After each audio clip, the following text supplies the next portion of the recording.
जय हिंद। देखिए, भारत पे एक नया खतरा मंडरा रहा है। कोरोना तो देश में है ही है, अब जो किसान हैं उनको बर्बाद करने के लिए भारत में टिड्डियों का दल प्रवेश कर गया है पाकिस्तान से। टिड्डी को इंग्लिश में लोकस्ट कहते हैं। ये पाकिस्तान में आया, हालांकि इसकी ओरिजिन पाकिस्तान से नहीं हुई थी, उसको भी समझते हैं, लेकिन ध्यान से समझिए ये टिड्डियों से परेशानी क्या है। पहला तो ये टिड्डी जिस खेत में जाते हैं वो पूरा गाँव का गाँव खा के ख़त्म कर देते हैं। टिड्डियों का कोई इलाज ही नहीं है, आप उसे मार के ख़त्म नहीं कर सकते हैं टिड्डी को।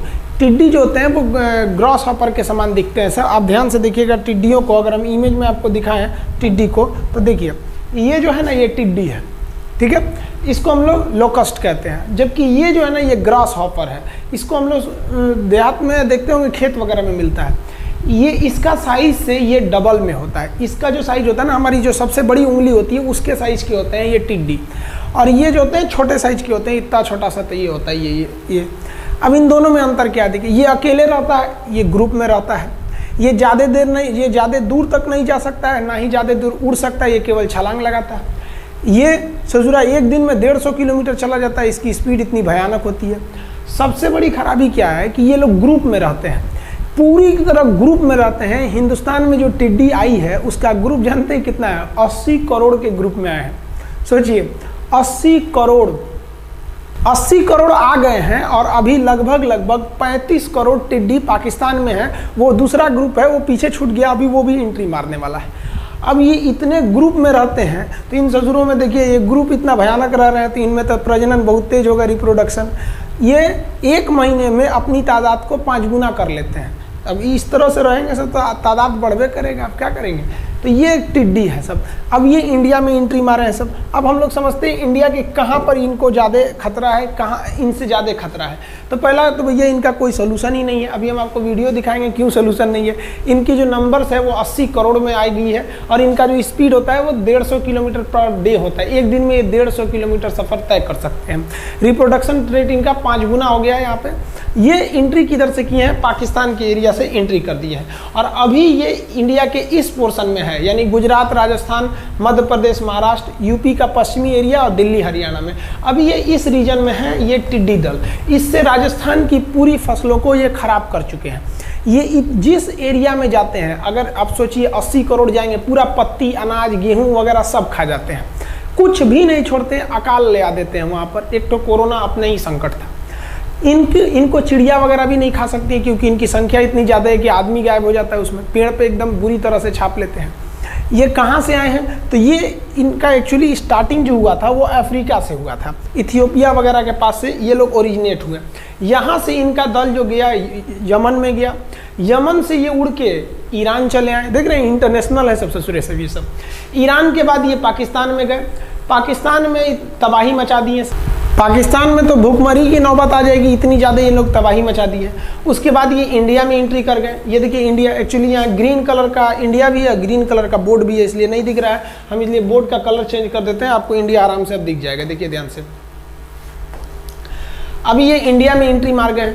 इंडिया में इनसे कुछ ज़्यादा ही खतरा हो गया है। इंडिया में ऐसा खतरा क्यों हो गया है? अब देखिए ये इस तरह से ये इंडिया में आए हैं। इनसे इंडिया में खतरा इस बात का है कि इनका जो प्रजनन का यानी रिप्रोडक्शन का जो मेन सीजन होता है वो बरसात होता है, और ये एंट्री मारे हैं इंडिया में बरसात के समय में। अभी 10 से 15 दिन में बरसात फुल फ्लेज में इंडिया में आ जाएगी, और 10 से 15 दिन में टिड्डी दल वो जो पाकिस्तान में छूटा है वो भी इंडिया में घुस जाएगा। और ये बरसात में अपना ट्रेवल कम कर देते हैं, यानी बहुत ज़्यादा गति घूमते फिरते नहीं है। और अगर इंडिया में रिप्रोडक्शन इनका हो गया ना तो फिर तो तबाह कर देंगे सब इंडिया को। ये भारत पर एक खाद्य संकट उत्पन्न हो जाएगा कि भैया हमारे पास अनाज कम पड़ गया, और कोरोना के संकट में दूसरे देश से हम मदद की कोई उम्मीद नहीं कर सकते, क्योंकि सब के सब परेशान है। तो भारत सरकार अभी मेनली इनको ठहराव न हो इसलिए इस पर विचार कर रही है। इन्हें मारने का भी कोई रास्ता नहीं है, इन पर कीटनाशक ही छिड़का जा रहा है, जो बहुत बड़े पैमाने पर कार्य जारी है। इनकी संख्या इतनी भयानक होती है कि आप अगर देखेंगे तो गांव का गांव ढक जाता है। यहाँ पे आपको ये एरिया दिख रहा होगा, ये चीज़, इसमें आपको इमेज में कहीं पेड़ नहीं दिखेगा, जबकि ये पूरे पेड़ पर टिड्डियों का हमला है। पूरे तरह से इस पेड़ को टिड्डियों ने छाप लिया है। यहाँ देखिए आपको इस इमेज में एक आदमी दिखेगा। टिड्डियों की इतनी ज़्यादा तादाद होती है कि बेचारा आदमी भी कुछ नहीं कर सकता है। थाली वगैरह बजाइएगा तो भागेंगे सब। आप अगर देखेंगे टिड्डियों का हमला तो आप इन पेड़ों को देखिए, अगर आप बिहार के होंगे तो आपको लगता होगा जैसे मुजफ्फरपुर का लीची का पेड़ है, इसमें एक भी लीची नहीं है। ये एक हरा भरा पेड़ था जिसको टिड्डी बैठ गए हैं सब, वो टिड्डी दिख रहे हैं सब। इतना ज़्यादा बैठ जाते हैं कि किसी भी पेड़ को खा के ख़त्म कर देते हैं। आपके पूरा गांव, जिला का जिला, गेहूं चावल जो भी लगाए रहेंगे खा जाएंगे। और ये बरसात में एंट्री मार रहे हैं सब। बरसात में हमारे यहाँ बोया जाएगा धान, धान को खा के ख़त्म कर देंगे सब। खाद्य संकट मंडराने लगेगा भारत के ऊपर। फिलहाल इसके कोई इलाज नहीं है, ये इतिहास से ही होते आया है। हर देश में टिड्डियों का हमला होता है, हालांकि ये ज़्यादा देर कहीं रुकते नहीं है, वहाँ से चले ही जाते हैं। लेकिन जो भारत में एंट्री के मौसम है उसको लेकर चिंताजनक है। आप अगर इन टिड्डियों के अटैक को वीडियो देखेंगे तो चलिए हम आपको वीडियो दिखा देते हैं। आप वीडियो में देखिए टिड्डियों का हमला किस कदर है कि इसमें कुछ दिखता ही नहीं है। जैसे मधुमक्खियां हमला करती हैं उस तरह से टिड्डी किसी भी एरिया पे झपट जाते हैं और गाँव, जिला का जिला भर जाता है। इनकी संख्या करोड़ में होती है। बहुत ज़्यादा संख्या होने की वजह से इसको कोई दूसरे पक्षी वगैरह भी नहीं खा पाते हैं। इस तरह से हमला होता है टिड्डियों का। आई होप आप समझ गए होंगे। मिलते हैं हम लोग नेक्स्ट वीडियो में। जय हिंद।